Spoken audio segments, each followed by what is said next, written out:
பேசலாம். தூத்துக்குடி செல்வம், டெல்லி சட்டமன்ற தேர்தலுடைய எதிர்பார்ப்புகள் பாஜகவிற்கு என்னவாக இருக்கிறது? எப்படி ஷீலா தீட்சித்துக்கு காங்கிரஸில் ஒரு பெரிய வரலாறு இருக்கிறதோ அதே மாதிரி 27 ஆண்டுகளுக்கு முன்பு பாஜகவில் சுஷ்மா ஸ்வராஜுக்கு அப்படியான ஒரு வரலாறும் உண்டு. அப்படி இருக்கையில் இந்த முறை என்ன எதிர்பார்ப்புகள் இருக்கிறது? இதயத்துல்லா சொல்வது போன்ற பல குற்றச்சாட்டுகள், தேர்தல் ஆணையத்தை நீங்கள் உங்களுக்கு சாதகமாக பயன்படுத்துகிறீர்கள் போன்ற குற்றச்சாட்டுகளையும் அவர் முன்வைத்திருக்கிறார். நியூஸ் 7 தொலைக்காட்சி நிறுவனத்திற்கு, நெறியாளர் சகோதரிக்கு, தேர்தல் சிறப்பு நிகழ்ச்சியில பங்கேற்று இருக்கிற என்னுடைய சக பங்கேற்பாளர்களுக்கு, தொழில்நுட்ப கலைஞர்களுக்கு என்னுடைய காலை வணக்கம்.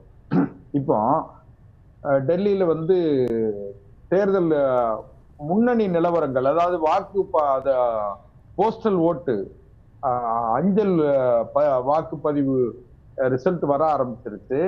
அதை நம்ம உங்க தொலைக்காட்சியிலே நம்ம பாக்குறோம். அதுல பாரதிய ஜனதா கட்சியை பொறுத்த வரைக்குங்கம்மா, அண்ணன் இதயத்துல்லா அவர்கள் ரொம்ப என்னோட மூத்தவர், என்னுடைய மரியாதைக்குரியவர்.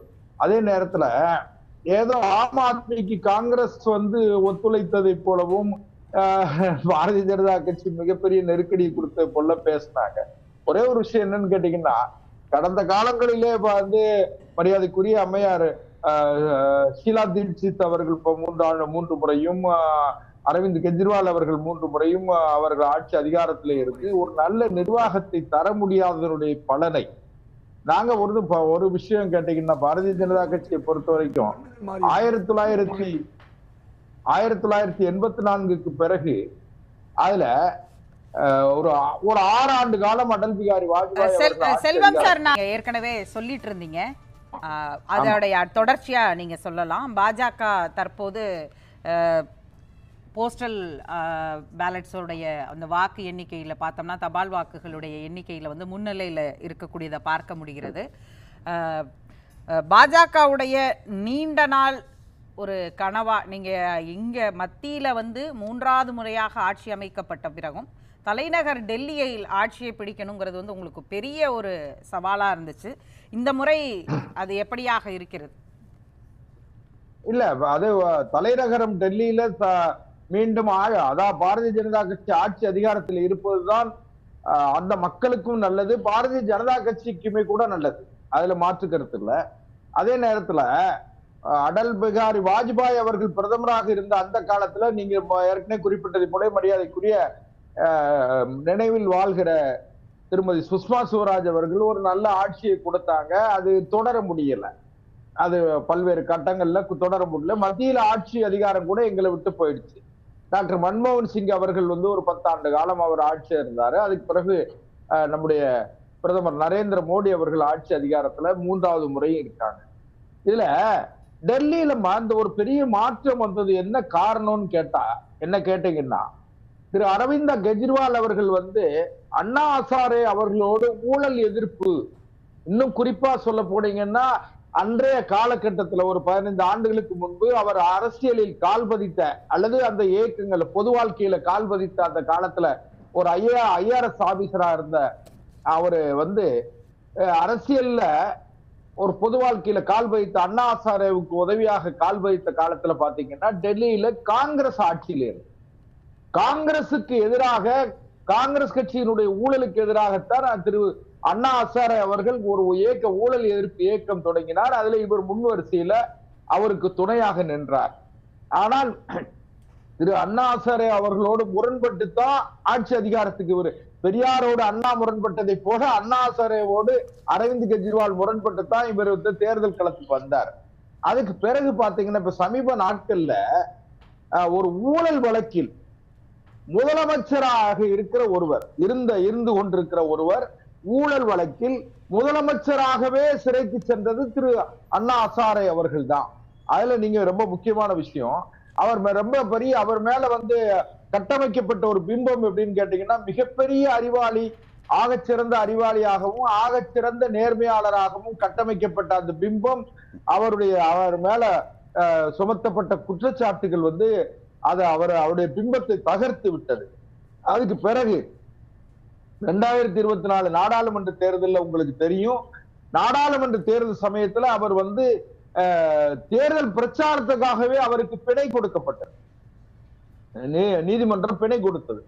அவர் வெளியே வந்த உடனே பாத்தீங்கன்னா இந்தியா கூட்டணி என்கிற ஒரு மாய கூட்டணியை அவர்கள் கட்டமைத்து அதுல வந்து தேர்தல் பிரச்சாரத்துல அவர் சிறையில இருந்து வெளியே வந்து அவர் என்னமோ ஊழலில் ஏதோ பாரதிய ஜனதா கட்சி தேவையில்லாமல் அவர் மீது ஒரு பொய் வழக்கு போட்டதாக எல்லாம் பிரச்சாரம் பண்ணி பார்த்தாரு, முடியல. டெல்லியில இருந்து இருக்கிற 7 நாடாளுமன்ற தொகுதியில் 7 தொகுதியிலும் பாரதிய ஜனதா கட்சி வெற்றி பெற்றது.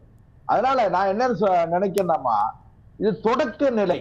நான் வாக்கு எண்ணிக்கை வந்து இப்போ வந்து ரொம்ப பெருசா வந்துருச்சு நான் நினைக்கல. இது வந்து போஸ்டல் வாக்குகள், அஞ்சல் வாக்குகள் தான் எண்ணிக்கிட்டு இருக்காங்க. இந்த அஞ்சல் வாக்குகள் எண்ணிக்கையினுடைய நிலையே தொடக்கமே வந்து பாரதிய ஜனதா கட்சி மதிக்க தகுந்த முன்னேற்றங்களை பெற்று வருகிறது.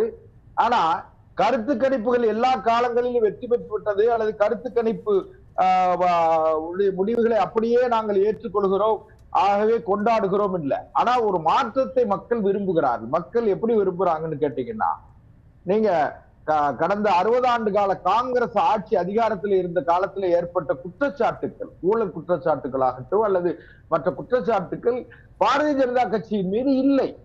இன்றைக்கு வரை பிரதமர் அவர்கள் மீதோ அல்லது மற்ற அமைச்சர்கள் மீதோ ஒரு ஊழல் வழக்கை, ஊழல் குற்றச்சாட்டை யாராலும் சொல்ல முடியல.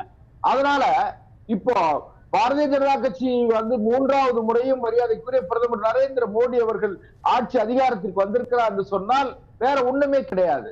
ஒரு ஊழலற்ற அரசை, ஒரு நல்ல வலுவான கட்டமைப்பு உள்ள ஒரு இந்தியாவை, பாதுகாப்பான இந்தியாவை, உலக அரங்கில் மரியாதை உள்ள இந்தியாவுடைய மதிப்பை உயர்த்தக்கூடிய தகுதி படைத்த ஒருவர் இந்தியாவுடைய பிரதமராக வந்திருக்கிறார். இவர் தொடர வேண்டும் என்பதற்காகத்தான் ஆட்சி அதிகாரத்திற்கு 3வது முறையும் மரியாதைக்குரிய பிரதமர் நரேந்திர மோடி அவர்கள் பாரதிய ஜனதா கட்சி வந்திருக்கிறது.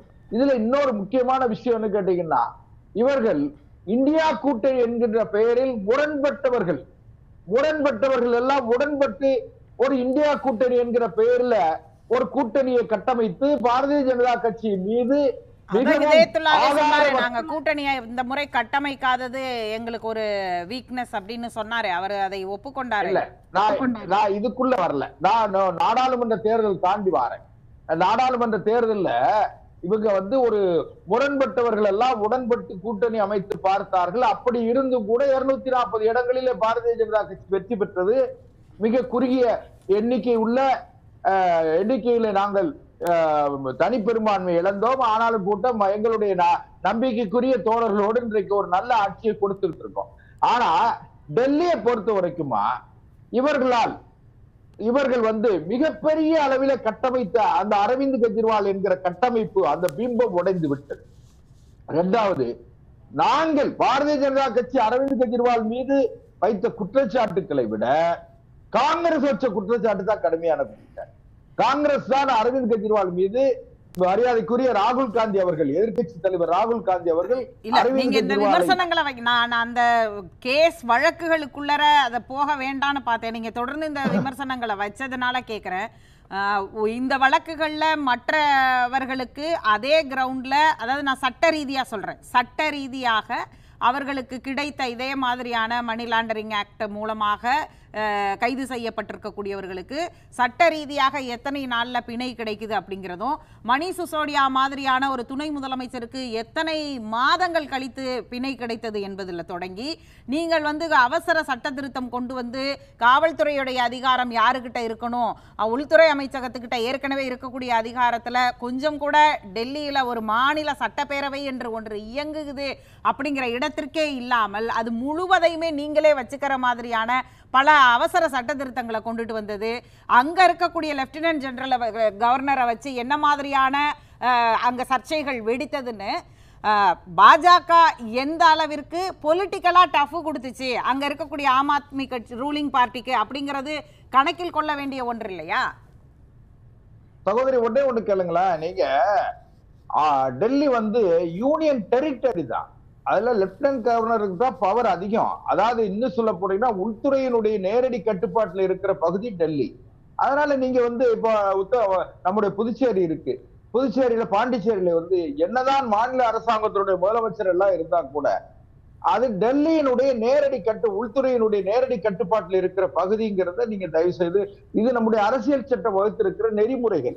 அதனால இதை நம்ம மறுத்து பேசிட முடியாது.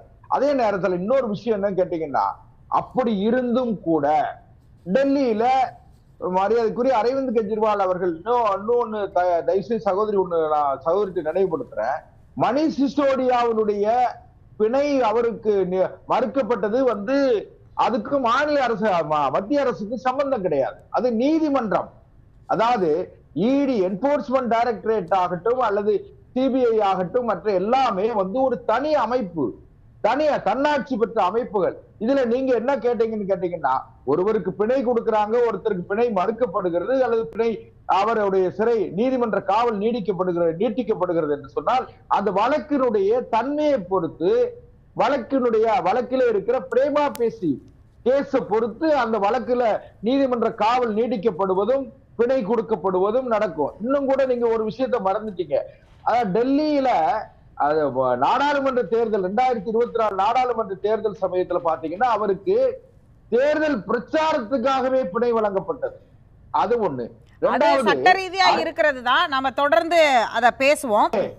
அண்ணன் இதயத்துல அவர்களுக்கு தெரியாது இல்ல, ஷீலா தீட்சித் அவருடைய ஆட்சி காலத்துல மிகப்பெரிய ஊழல் குற்றச்சாட்டுகள் எல்லாம், இன்னும் சொல்ல போனீங்கன்னா ஷீலா தீட்சித் அவருடைய மகன் மேல, மருமகள் மேல, ஷீலா தீட்சித் மேல மிகப்பெரிய ஊழல் குற்றச்சாட்டுகள் எல்லாம் சுமத்தப்பட்டுதான் இந்த கடைசி கட்டத்தில் ஆட்சி அதிகாரத்தில் முதல் 5 ஆண்டுல அவர்கள் மேல சுமத்தப்பட்டது. அடுத்து 10 ஆண்டுகள் அந்த மக்கள் ஷீலா தீட்சித்தை தேர்ந்தெடுத்தாங்க.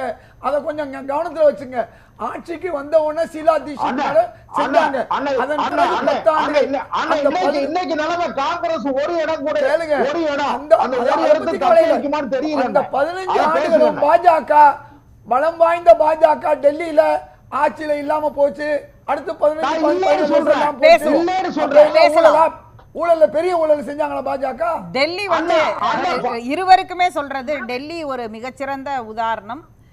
27 ஆண்டுகள் ஆட்சியில இல்லாமல் போன பாஜகவிற்கு இன்றைக்கு வாய்ப்பு கிடைத்திருப்பதும், அதாவது இப்போதைய முன்னிலை நிலவரப்படி வாய்ப்பு வரக்கூடிய சூழலை ஏற்படுத்தி கொடுத்திருப்பதும், அதே நேரத்தில் 27 ஆண்டுகளாக காங்கிரஸ் மற்றும் ஆம் ஆத்மி இப்போ சமீபத்தில் அப்படின்னு அவர்கள் ஆட்சி செஞ்சிருக்கிறதும் ரெண்டுமே பார்த்தீங்கன்னா வெற்றி தோல்வி என்பது தேர்தலில் மாறி மாறி வரக்கூடியது அப்படிங்கிறத சொல்லக்கூடியது தான். அதனால இந்த ஒற்றை உதாரணம் 27 வருஷம் வரல, இனி வரவே மாட்டாங்கன்னு பாஜகவை யாரும் சொல்ல முடியாம தான் இன்னைக்கு மீண்டு வந்திருக்காங்க.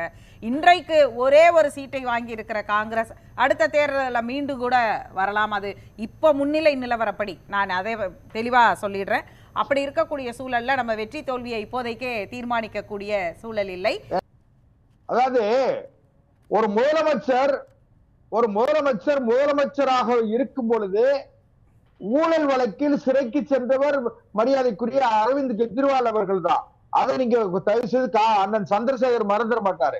அது போக தயவு செய்து, அதாவது வெற்றி தோல்விகள் மாறி மாறி வரும். அரசியல் ஜனநாயகத்தில் இறுதி எஜமானர்கள் வாக்காள பெருமக்கள் அவர்களுக்கு அவருடைய மனநிலை எது சரி என்று படுகிறதோ அதை பொறுத்து வாக்களிப்பார்கள். அதை வச்சுக்கிடுவோம். அதே நேரத்துல நாங்கள் 98ஆம் ஆண்டுல இருந்து இதுவரை நாங்கள் பொறுமை காத்திருக்கிறோம். தயவு செய்து தரணிதரன் குறுக்கிடார், உங்களுக்கு தான் பதில் சொல்றாரு.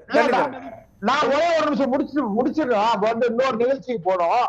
அதாவது டெல்லியில நடந்த மாற்றத்தை பாரதிய ஜனதா கட்சியை மக்கள் ஏற்றுக்கொண்டதை 3வது முறை நாடாளுமன்றத்திற்கு எப்படி மரியாதைக்குரிய நரேந்திர மோடி அவர்களை தேர்ந்தெடுத்தார்களோ அதை போல டெல்லி தலைநகரத்திலும் ஒரு மாற்றத்தை ஒரு 1/4 நூற்றாண்டு காலத்திற்கு பிறகு டெல்லி மக்கள் வழங்கி இருக்கிறார்கள். இல்ல, அந்த மாற்றத்தின் மேலதான் சந்தேகப்படுறாங்க காங்கிரஸ். நீங்க சுஷ்மா ஸ்வராஜ், ஒரே விஷயம் இருங்க தூத்துக்குடி செல்வம், நீங்க அரசியலை நாடாளுமன்ற நிகழ்வை ரொம்ப நுணுக்கமா பார்க்கக்கூடிய நபர். நாடாளுமன்றத்தில் சுஷ்மா ஸ்வராஜ் அந்த ஊழல் பட்டியலை வாசித்து அதை கிழித்தெறிந்து எவ்வளவு பெரிய ஆக்ரோஷமான உரைகளெல்லாம் நிகழ்த்தினாங்க. காமன்வெல்த் ஊழல், 2G ஊழல், எவ்வளவு ஊழல்கள் பட்டியலில் சுஷ்மா ஸ்வராஜும் அருண்ஜேட்லியும் நாடாளுமன்றத்தில் பேசினதை பார்த்துறாங்க. ஓபி சைனி சிறப்பு நீதிபதி, நான் நாடாளுமன்றத்தில் திறந்து வச்சுட்டு உட்கார்ந்துருக்கிறேன், யாரும் இதுவரை நிரூபிக்கலன்னு சொன்னாரு. என்ன பண்ணுனீங்க? ஊழல் பட்டியல் ஏதாவது ஒன்று நிரூபிக்கப்பட்டதா? இல்ல, அன்னைக்கு சிபிஐ யார் கண்ட்ரோல், இதாவது அதாவது யார் வந்து எவிடன்ஸ் வந்து கொடுக்கணுமோ அவங்க கொடுக்கல. நீங்க வழக்கு போட்டது பாரதிய ஜனதா கட்சி கிடையாது. வழக்கை திமுக ஊழல் வழக்கை திமுகவின் மீது 2G வழக்கு போட்டது காங்கிரஸ் கட்சி ஆட்சி காலத்துல. காங்கிரஸ் கட்சி ஆட்சி அதிகாரத்தில் இருக்கும்போது நடந்ததாக சொல்லப்பட்ட வழக்கு தான். அதனால நீங்க வந்து இதுல பாரதிய ஜனதா கட்சி அதுல பாஜகவோட நிலைப்பாடு என்ன தூத்துக்குடி செல்வம்? நான் இன்னைக்கு சொல்றேன், அது அந்த வழக்கு மேல்முறையீட்டில் இருக்கிறது. அதனால நான் இன்னொரு கேளுங்க, ஒரு வழக்கு மேல்முறையீட்டில் இருக்கும் போது அதை விரிவா பேசுறதுக்கு இல்ல. அதே நம்ம கிட்ட ஆதாரம் இல்ல, அப்படிதானே? அது கிடையாது. நீங்க யதார்த்த அதானே தூத்துக்குடி செல்வம். ஊழல் வழக்கில் மேல்முறையீடு இருக்கிறது. மேல்முறையீடு வழக்கு தீர்ப்பு விரைவில் வரும் என்று சொல்கிறார்கள். அதனால மேல்முறையீடு வழக்கு வந்து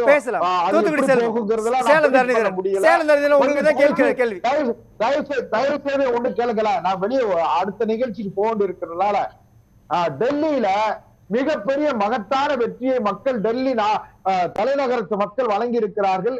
இந்த பாரதிய ஜனதா கட்சி அரசாங்கத்தினுடைய இந்திய அரசாங்கத்தினுடைய முகமும் முகவரியுமாக இருக்கிற திரு நரேந்திர மோடி அவர்களுடைய தலைமையிலான பாரதிய ஜனதா கட்சி அரசுக்கு மிகப்பெரிய வெற்றி கொடுத்த டெல்லி மக்களுக்கு நாங்கள் பாரதிய ஜனதா கட்சி நன்றி தெரிவிக்கிறோம்.